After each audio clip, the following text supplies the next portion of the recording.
Bonjour, bienvenue à cette nouvelle conférence de la chaîne Amour Unité. L'humain est un être sociable. Nous vivons constamment à plusieurs, que ce soit en famille, en entreprise, association, etc. Mais nos motivations restent souvent centrées sur nous, sur nos avantages et bénéfices personnels. Nous allons voir que pourtant, progressivement, nous virons vers une autre perception plus large, une conscience collective. Nous évoluons selon une courbe en U. Nous commençons par descendre dans la matière, par construire nos plans d'expression, notre corps physique déjà, notre plan sensible, émotionnel et notre plan mental. Nous vivons ça pendant l'enfance. Il y a toute une étape de construction physique. Après, on développe nos désirs, nos relations avec les autres sur le plan sensible, émotionnel. Et puis, un peu au-delà, on commence à construire nos pensées, notre mental, à apprendre à réfléchir, à analyser. C'est une intégration progressive dans les plans de matière qui nous constituent. On peut le voir aussi à travers les générations. L'humanité a évolué. Par rapport à la préhistoire, on a toute une évolution progressive sur ces plans de matière. On retrouve encore des éléments très archaïques dans les peuples premiers, par exemple, qui sont encore dans cette involution, dans cette descente dans la matière. Et c'est une étape de dépendance, conscience de dépendance. Pendant l'enfance, on se réfère à des tuteurs, des parents, des enseignants. Les peuples premiers ont des chefs. Il y a le chaman qui est important, qui a sa place dans le groupe. Si on croit à la réincarnation, on vit ça aussi à travers les existences. On commence par construire nos plans d'expression. Et après, on peut évoluer, on peut remonter vers l'essence, vers la conscience plus libre, plus détachée par rapport à la matière. Première étape, construction de nos plans d'expression. Une deuxième étape, à partir de là, c'est la personnalité qui se développe, qui va unifier, coordonner ces trois plans d'expression, ce qui lui donne une force déjà. C'est une étape de puissance. On harmonise nos désirs avec nos pensées, notre raison. Et puis le plan physique est d'accord pour mettre ça en œuvre. Il y a toute une unité, donc ça donne une force, une puissance comme ça. Ça donne aussi une créativité, possibilité d'agir dans le monde, d'amener à nouveau des expressions qui sont censées enrichir le monde. Donc c'est l'étape du moi-je, c'est une étape où on développe beaucoup la conscience de nous-mêmes, la conscience de soi. C'est une des grandes valeurs de la personnalité. C'est la conscience individuelle, d'indépendance.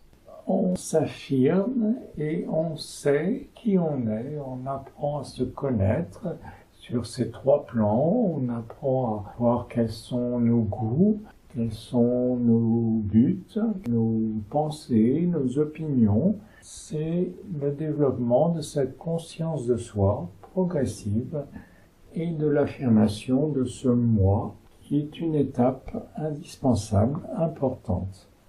À partir de là, on peut s'ouvrir au-delà de soi et retrouver progressivement notre essence, notre source, qui est conscience collective. Nous allons le voir plus loin, où on passe du je au nous, où on remonte vers la conscience essentielle qui est un nous plutôt qu'un je. Et on peut se demander pourquoi il faut descendre pour remonter après, pourquoi on a à évoluer dans la matière avant de remonter vers la source, vers l'esprit. Eh bien, c'est déjà pour le faire en conscience, justement, pour le faire en responsabilité. C'est pas instinctif, c'est pas automatique. Les peuples premiers ont de grandes qualités limitées avec la nature, par exemple, que l'on apprécie aujourd'hui particulièrement. Ce sont de grandes valeurs, mais ils le font de façon assez instinctive.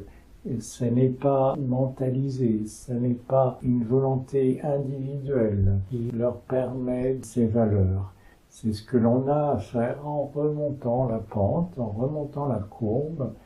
On a retrouvé ces valeurs-là, mais de façon bien différente, avec la conscience de soi, la responsabilité, la décision individuelle de se mettre en accord avec plus grand que soi. On va développer tout ça. Donc c'est une raison pour descendre avant de remonter. Et puis également, il y a la raison que en descendant, eh bien, on se charge d'une certaine matière que l'on va pouvoir remonter avec nous après. Dans la deuxième partie de la courbe, on va pouvoir remonter avec nous cette matière. On l'aura un peu transformée avec nos expériences. On peut espérer qu'on transforme un peu notre matière physique, qu'on lui donne une vibration un peu plus légère. Voilà, c'est notre rôle de remonter cette part de matière avec nous-mêmes. Même chose sur le plan sensible et émotionnel. On aura, au cours de l'existence, transformé un peu nos émotions, nos désirs, nos relations affectives. C'est également une forme de matière émotionnelle que l'on a allégée un peu, subtilisée un peu. Il y a une matière sensible comme ça, qui est plus légère, plus subtile que la matière dense. Et il y a aussi une matière mentale. On parle de forme pensée. C'est une forme de matière encore plus subtile et que l'on peut également, au cours d'une existence, rendre un peu plus harmonieuse, un peu plus légère et permettre qu'elle remonte avec nous la courbe d'involution et évolution. Dans cette courbe, on commence par descendre et puis ensuite on remonte. Il y a une inversion de pente. La pente nous amène vers le bas dans un premier temps et puis on remonte. Un peu comme lorsqu'on fait un parcours à vélo, il y a des descentes et des remontées et on sent bien quand ça descend, on prend de la vitesse et on n'a pas beaucoup à pédaler. Et quand on remonte, eh bien, c'est plus exigeant, ça demande plus de force musculaire pour les vélos sans assistance électrique. Et on sent bien la remontée qui est une pente différente de la descente. Donc là, dans cette évolution, il y a une inversion de pente. Et les valeurs changent beaucoup. Ce qui est amour de soi dans un premier temps qui permet de construire nos plans de vie matériels et notre personnalité, et devient après beaucoup plus un amour de l'autre. En descendant, on cultive la reconnaissance de soi, on apprend à s'aimer soi-même, à se reconnaître, et en remontant, eh bien, on peut de plus en plus reconnaître l'autre, apprendre à connaître et à reconnaître l'autre. On commence à entendre des phrases de l'ordre « Nul homme ne vit pour lui-même ». C'est quelque chose qui est inentendable pendant l'involution, mais quand on remonte, on est dans des valeurs inversées comme ça, bien différentes, tournées vers l'autre, tournées vers l'extérieur. Pendant l'involution, la valeur d'égoïsme a tout à fait sa place. On a besoin d'attirer à soi de la nourriture, des connaissances, des relations. On est dans une attitude centripète qui attire à soi. On est dans une forme de consommation pour se nourrir, pour se construire. Et après, dans la remontée, ça s'inverse. On va beaucoup plus vers une attitude centrifuge où on a à rayonner, à diffuser autour de nous ce que l'on a pu trouver, ce que l'on a pu rencontrer. Qu'est-ce que l'on peut apporter à l'extérieur de nous? Quelle part de service on peut amener autour de nous? Comment on peut faire évoluer le monde auquel on appartient? Cette inversion de pente correspond à des inversions de valeurs, d'attitudes importantes entre ces deux temps du chemin. Cela correspond aux deux parties en nous, à l'image de la stalactite et la stalagmite. On a deux parties, une partie matérielle, ancrée dans la terre, qui est nos plans d'expression et notre personnalité, et une partie plus subtile, plus intérieure, qui cherche à évoluer, à devenir mieux, une partie plus profonde, plus subtile en nous, qui a ses aspirations différentes.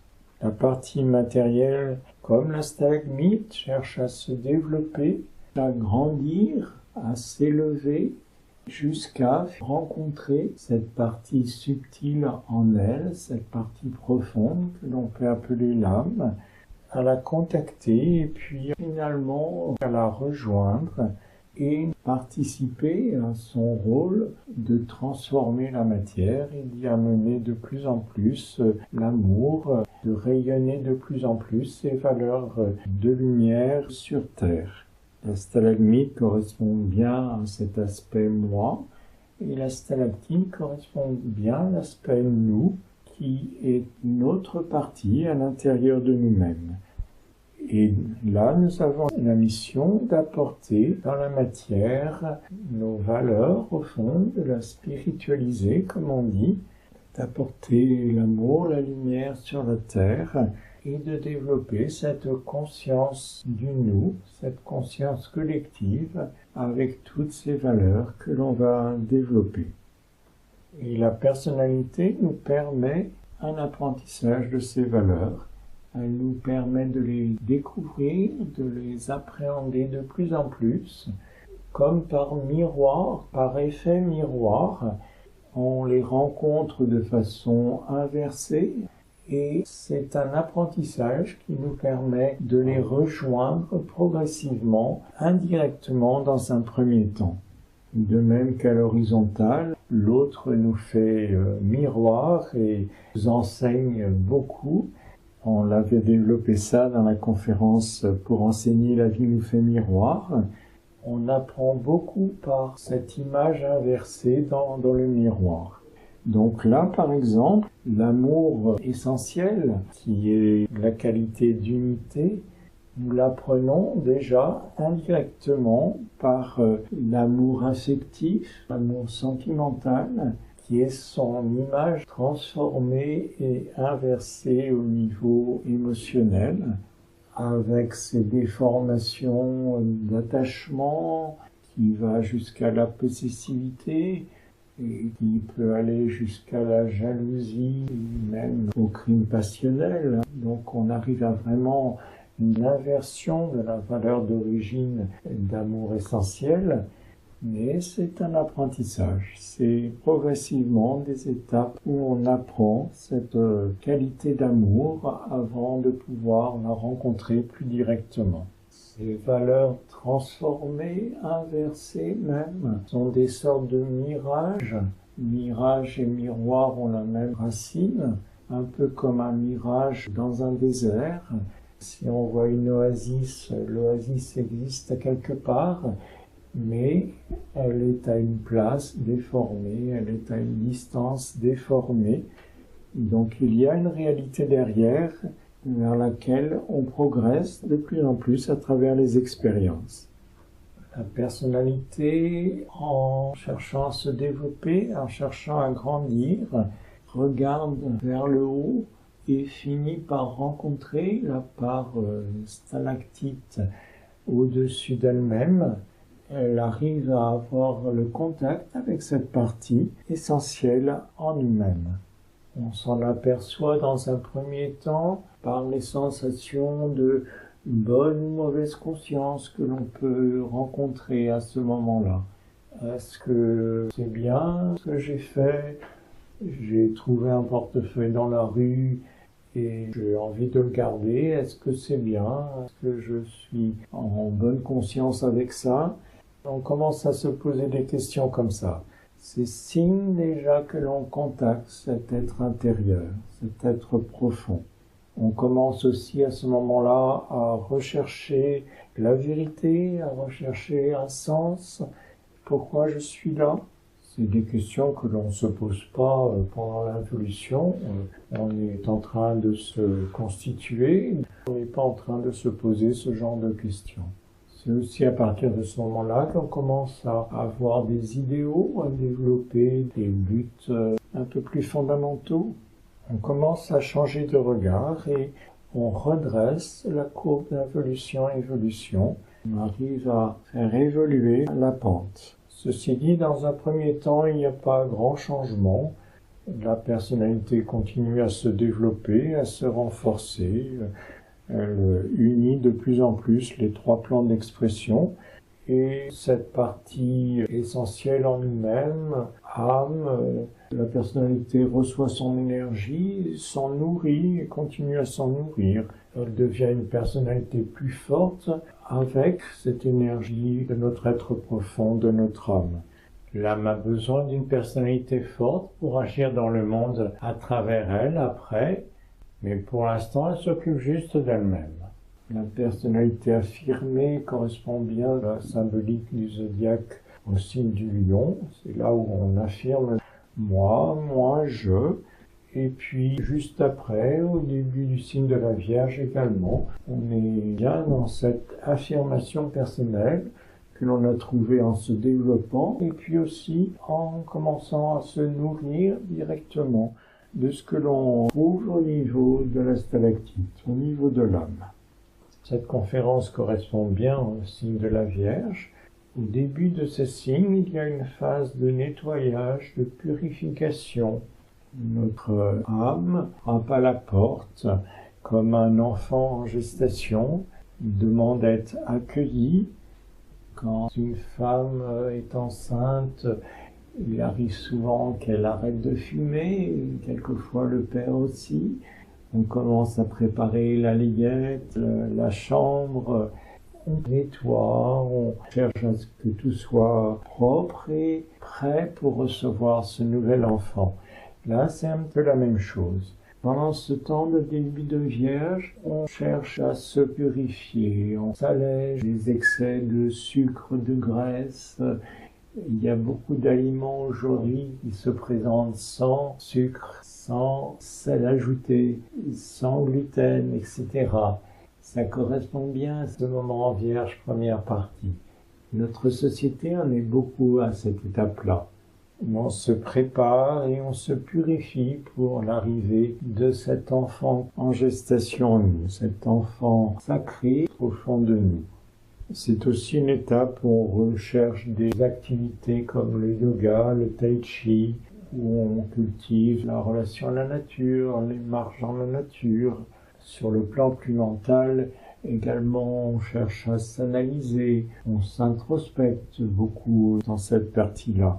On cherche à se connaître, se comprendre ce qui se passe à l'intérieur de nous-mêmes, sans excès, sans révolution. On n'est pas encore en train de reconnaître pleinement cet être intérieur qui pourrait nous transformer totalement, mais on commence à l'accueillir. On est toujours très centré sur soi, dans une introspection très personnelle.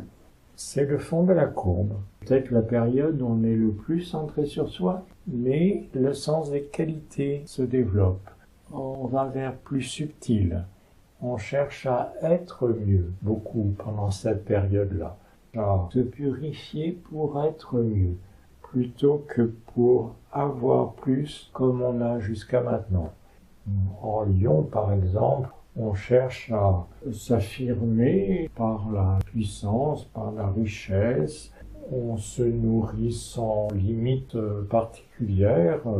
On peut reprendre un dessert sucré sans hésitation.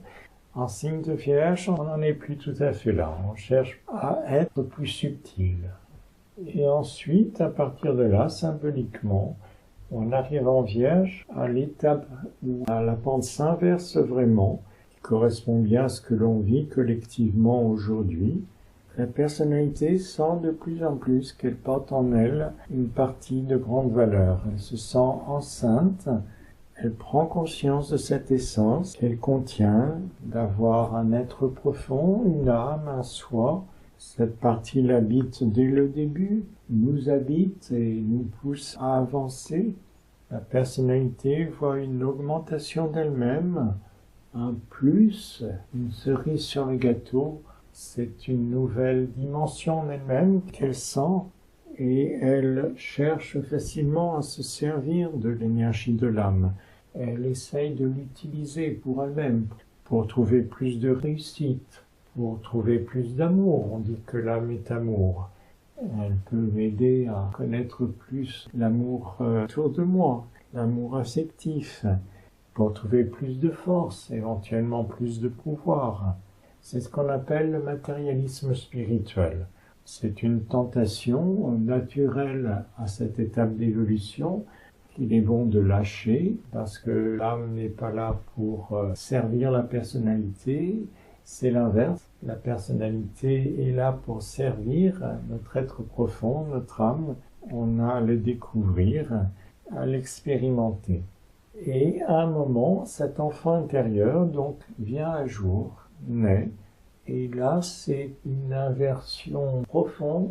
Nous commençons à sentir non plus que nous portons une âme, mais que nous sommes âme. Que nous sommes âme et qu'elle a une personnalité.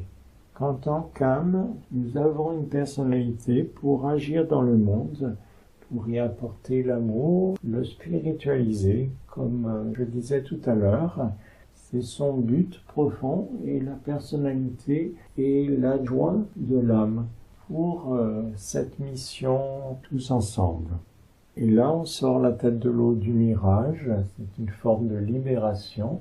On est plus dans notre réalité effective, on retrouve notre vraie nature.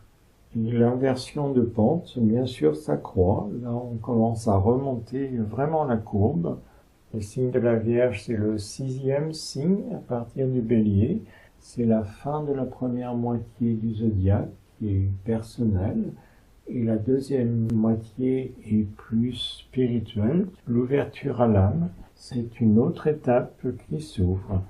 Dans un premier temps, on construit notre personnalité. Dans un deuxième temps, il y a cette ouverture à l'être profond qui se développe de plus en plus. Et là m'amène à s'intéresser aux êtres de plus en plus lointains, aux êtres qui sont de moins en moins reliés affectivement avec nous, les enfants qui souffrent de la faim, les réfugiés climatiques, etc. Les événements du monde nous concernent de plus en plus. Nous sommes moins centrés sur nous, moins centripètes, et de plus en plus tournés vers l'extérieur, centrifuges, motivés pour apporter, diffuser autour de nous les valeurs que l'on commence à sentir dans notre âme. Ce qui est intéressant, c'est qu'il y a inversion, mais aussi continuité. Il y a continuité d'une pente à l'autre, avec déformation, avec inversion, mais on va pouvoir remonter d'un côté sur l'autre.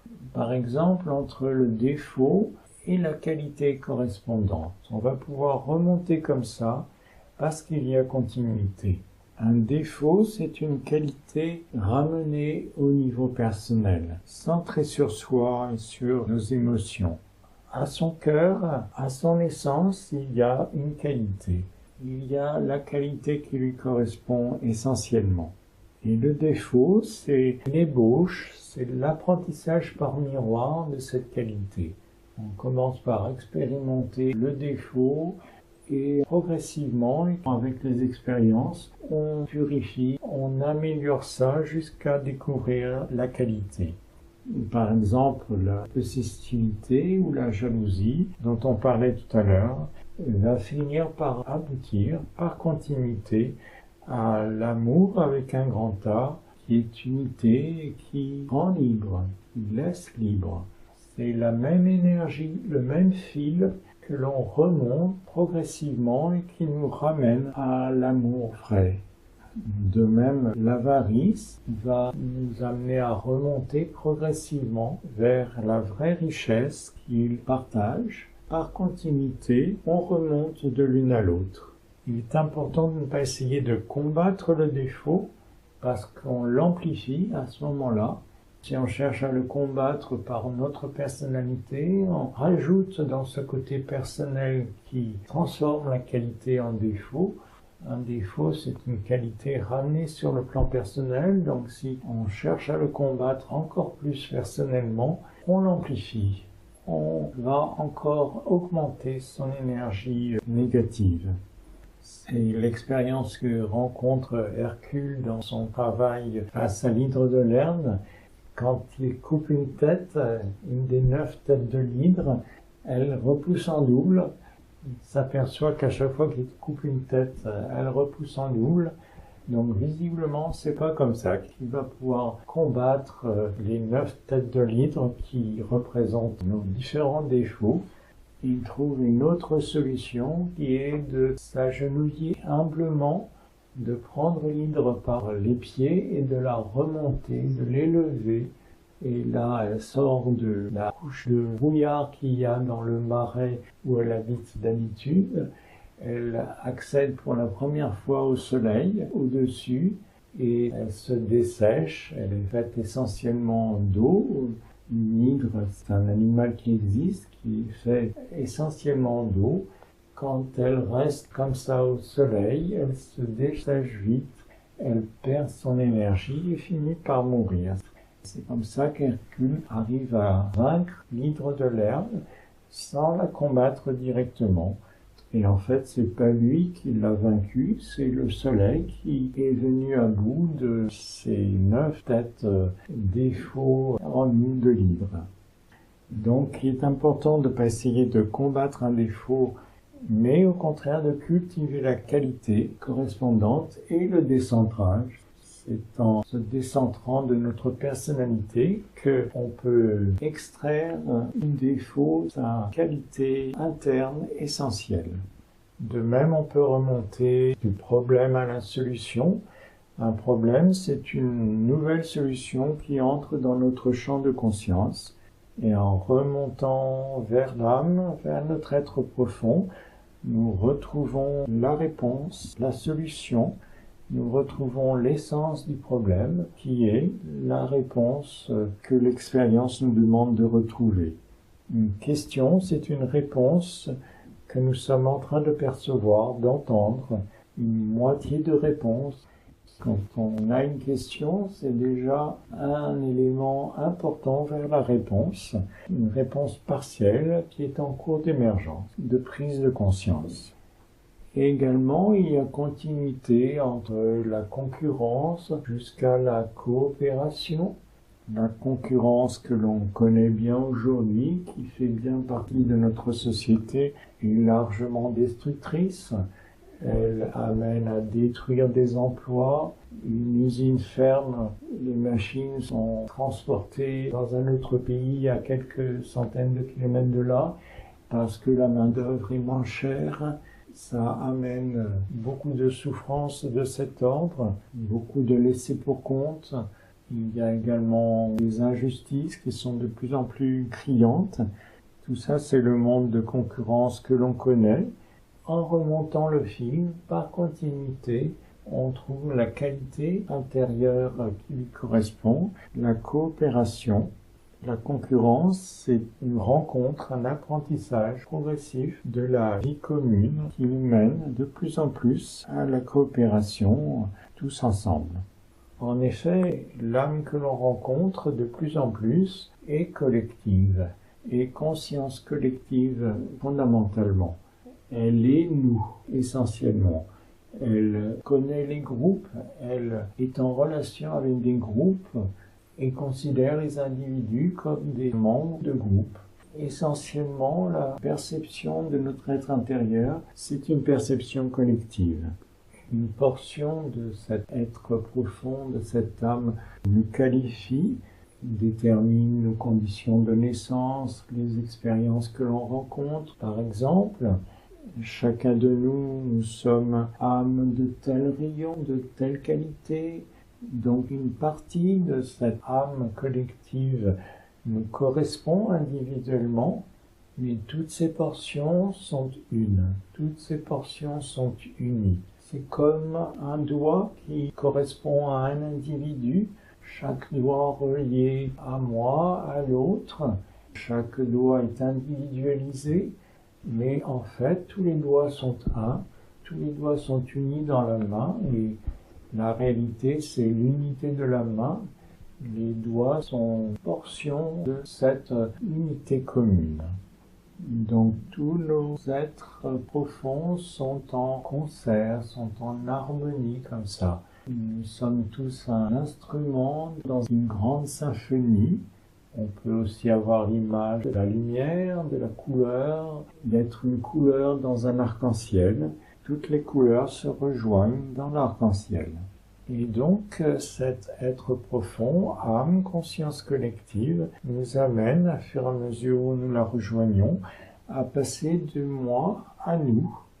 Dans un premier temps, on construit notre moi, on l'a vu tout à l'heure, les plans matériels, puis la personnalité.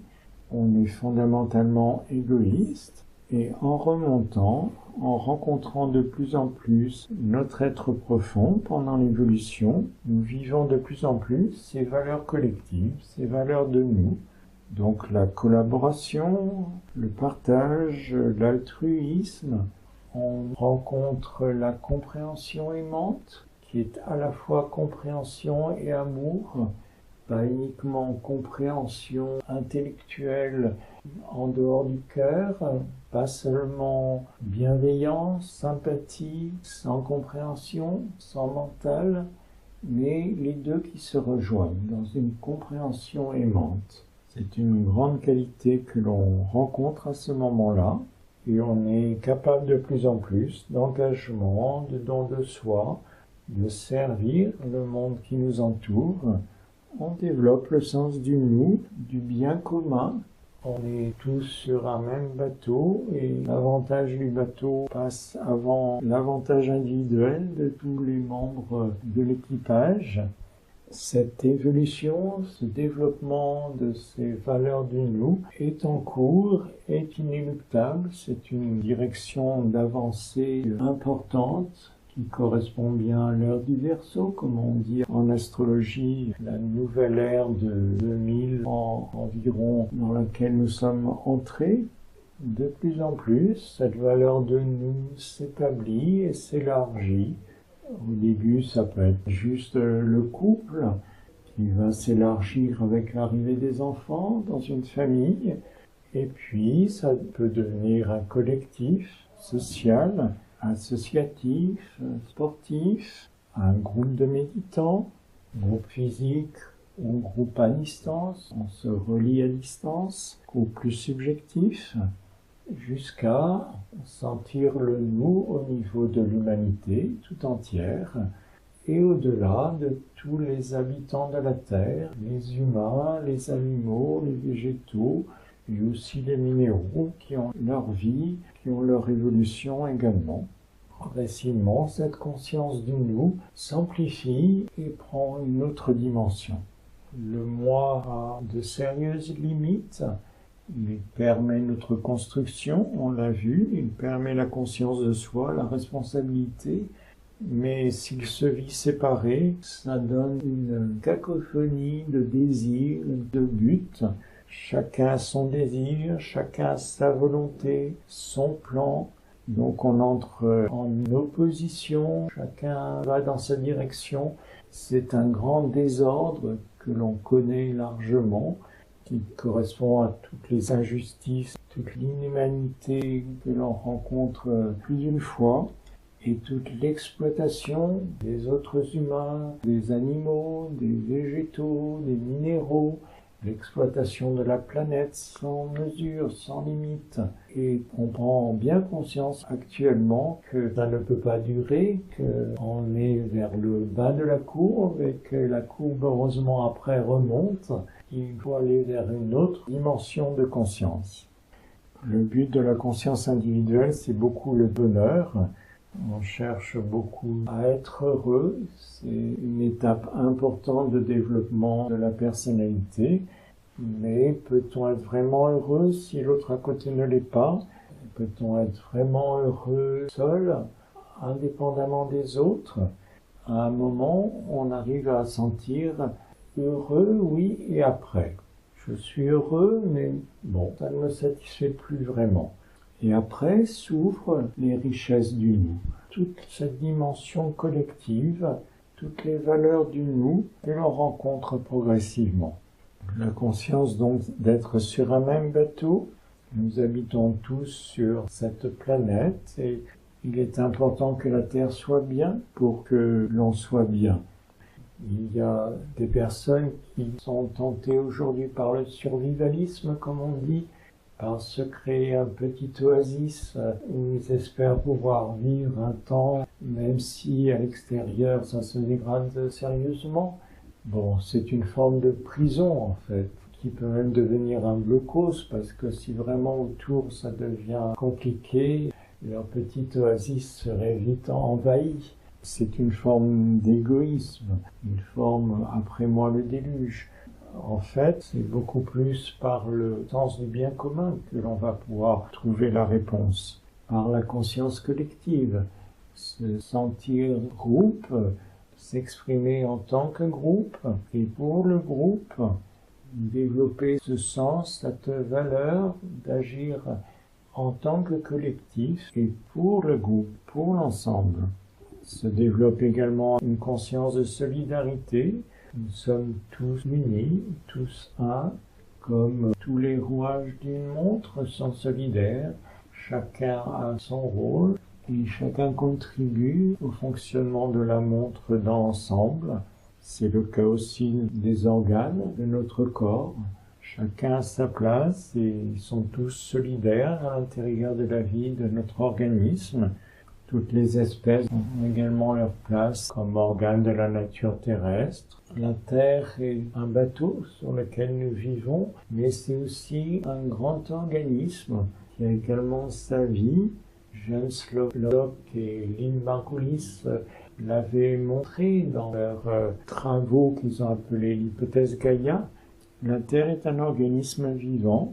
Il s'autorégule et dont nous sommes une cellule, dont nous sommes collectivement un organe. Donc par cette conscience de nous, nous retrouvons notre rôle dans cet organisme, notre place dans l'ensemble. Nous retrouvons notre place dans la loi d'unité, c'est-à-dire la loi d'amour qui nous unit tous, qui nous relie tous. L'être humain a la liberté de s'écarter de cette loi d'unité. Ça l'amène à développer son discernement, son mental. C'est son rôle, en toute responsabilité, comme on disait tout à l'heure, de faire le choix de ces valeurs-là, de prendre conscience de ces réalités. Mais notre but est de retrouver notre place dans cette loi d'amour, dans cette loi d'unité. Et on le sent collectivement, la pente remonte, nous y sommes poussés par la situation écologique, par les inégalités. En 2016, 1% des êtres sur la Terre possédaient autant de richesses que les 99% restants, et ça a dû augmenter depuis. C'est des inégalités qui ne peuvent pas durer, qui sont socialement indignes. Donc nous sommes poussés collectivement à remonter la pente. Tous les jours maintenant, on reçoit des informations de l'autre bout du monde. Ça développe ce sens du nous aussi. Les populations qui se mélangent de plus en plus stimulent ce sens du nous, ce sens d'être sur un même bateau et d'avoir tous une humanité commune, une réalité et un but commun. Reconnaître un but commun qui nous dépasse, ça a aussi la grande valeur de donner un sens. Isolément, on peut se donner un but, mais ça n'a pas de sens réel. Travailler ainsi, collectivement, vers un but commun, nous grandit, nous amène à avancer. On retrouve également le sens à travers cette conscience de but commun qui nous dépasse. Servir ce but commun, participer avec les autres à notre place à l'intérieur de ce but collectif. Un des moyens de réaliser ce service, de servir ce but commun, c'est bien sûr la méditation. C'est un des moyens essentiels de participer à ce service. Donc c'est ce que nous allons pouvoir expérimenter maintenant. Nous allons pouvoir pratiquer un temps de méditation guidée pour sentir ce que l'on a rencontré dans cette conférence de l'intérieur, pour le vivre plus en sensation, pour l'intégrer plus dans notre vécu de tous les jours et diffuser autour de nous ce que nous pouvons cultiver en nous à l'intérieur de cette méditation. Donc je vous propose de vous installer confortablement, le dos droit de préférence, d'apaiser progressivement votre corps,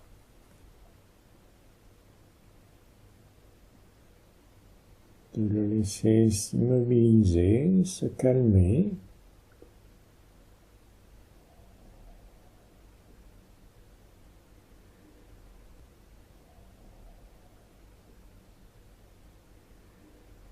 Nous fermons les yeux pour limiter les sensations extérieures.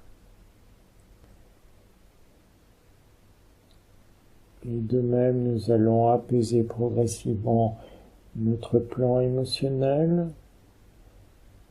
nos désirs, nos attentes.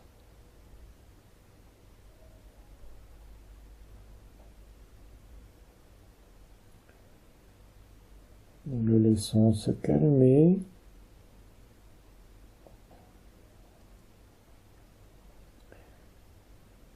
Devenir comme un lac, calme, lisse.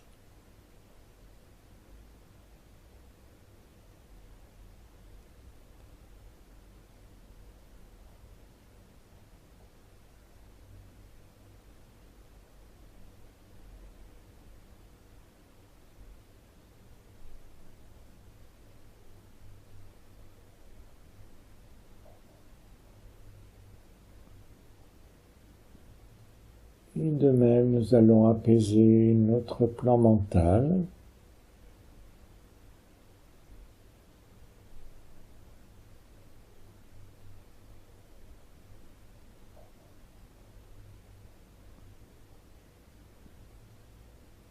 Laissez nos pensées se calmer, se décanter.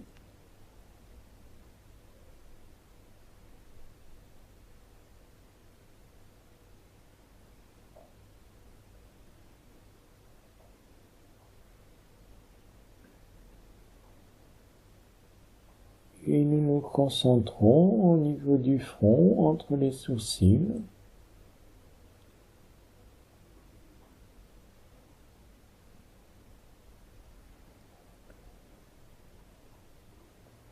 C'est le centre de notre personnalité,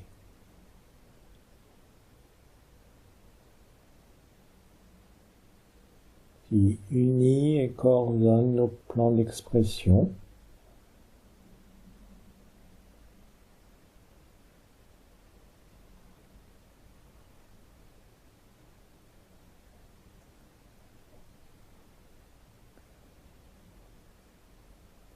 C'est le lieu du moi.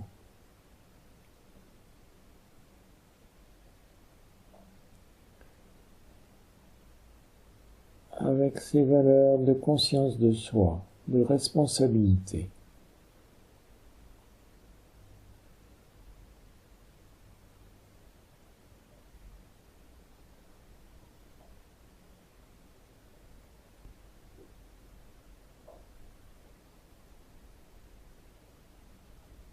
Et notre personnalité se rend de plus en plus disponible pour cette méditation.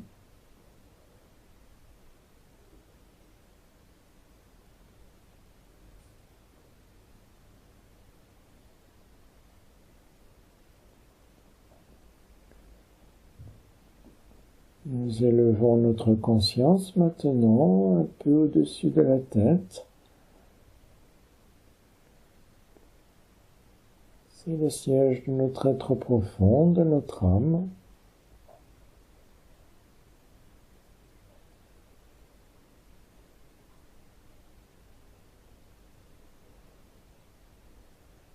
Nous pouvons imaginer une grande lumière à ce niveau-là.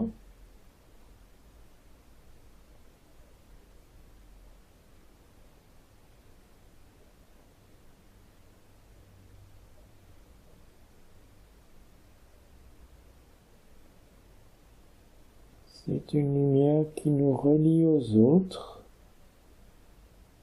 autour de nous.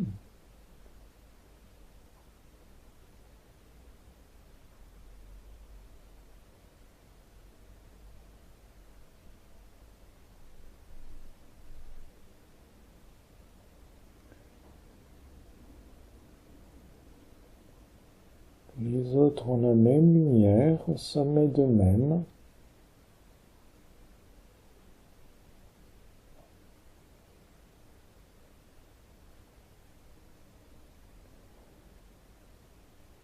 Elle nous relie aux autres méditants.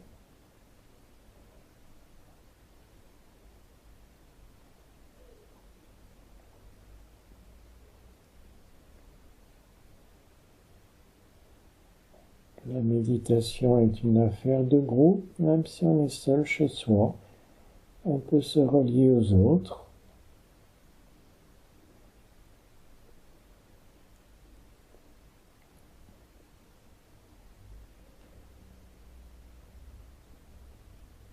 Parce que notre être profond est fondamentalement conscience collective. C'est le lieu du nous.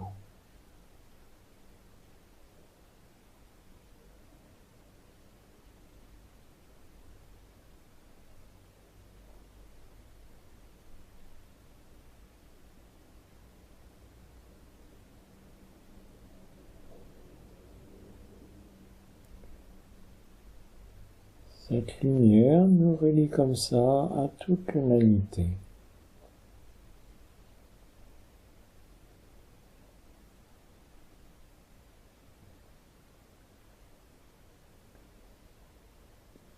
Et au-delà, à tous les habitants de la Terre, humains, animaux, végétaux, minéraux.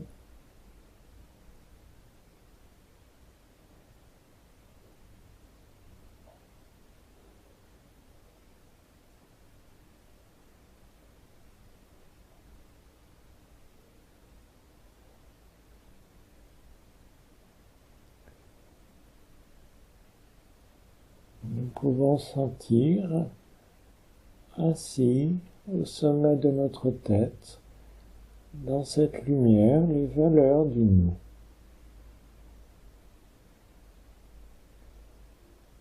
Les valeurs de collaboration,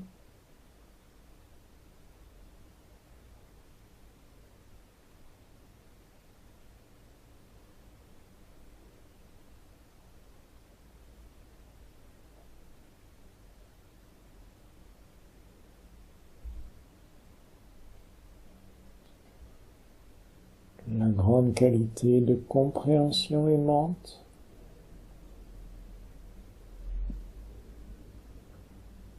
une compréhension qui part du cœur, de cœur à cœur.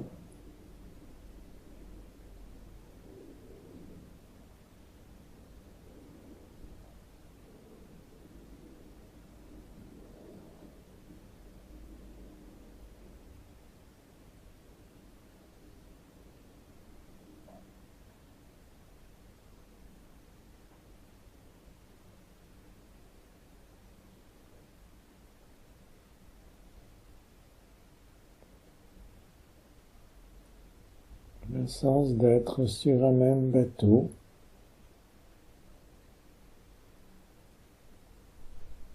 d'un bien commun,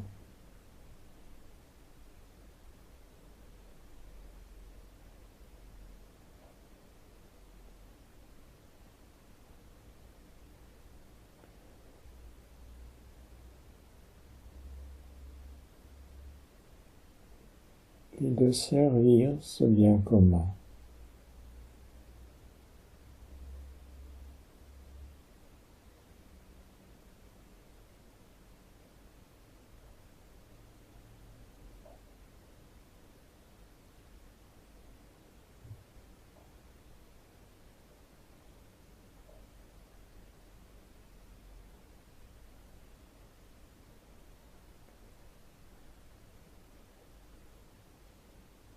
Nous pouvons actuellement rendre le service de laisser diffuser à travers nous Ce que nous avons contacté dans cette conférence, dans cette méditation, consciemment ou non,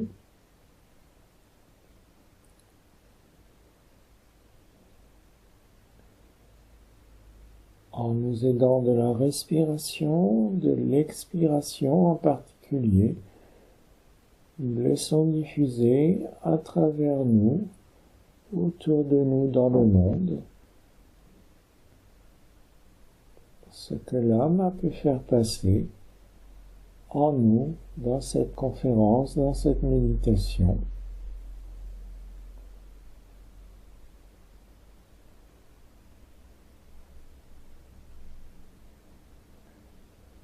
C'est notre part de service dans cette méditation.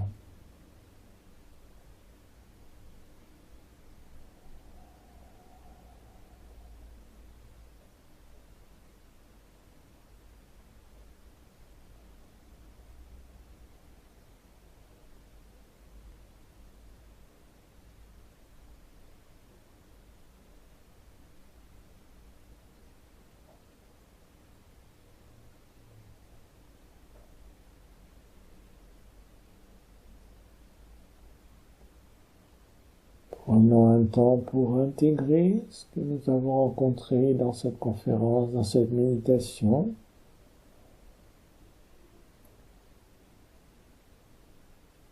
Qu'est-ce que nous retenons ?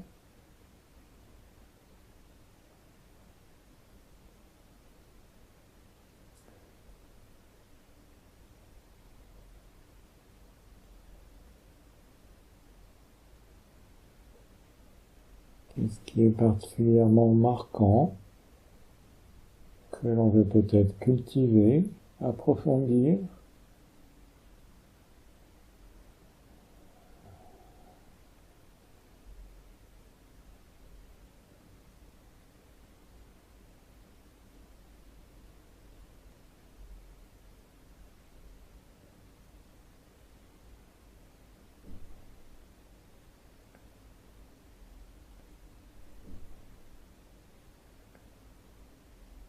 Et puis, nous reprendrons contact avec notre corps physique, sa respiration, ses appuis,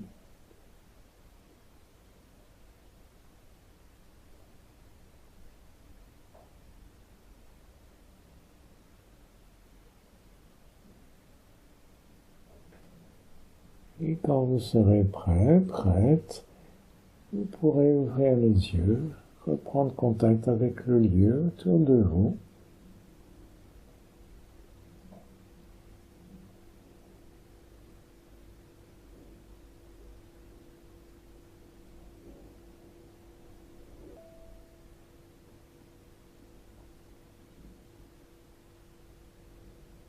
Voilà, la méditation est un temps où on peut sentir plus de l'intérieur, pas seulement au niveau intellectuel.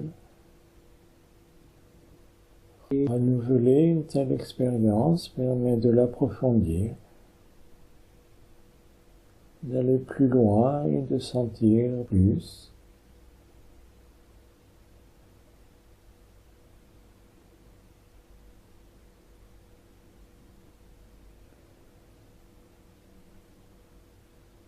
Je vous remercie de votre écoute. À une autre fois, si vous le voulez bien. Au revoir.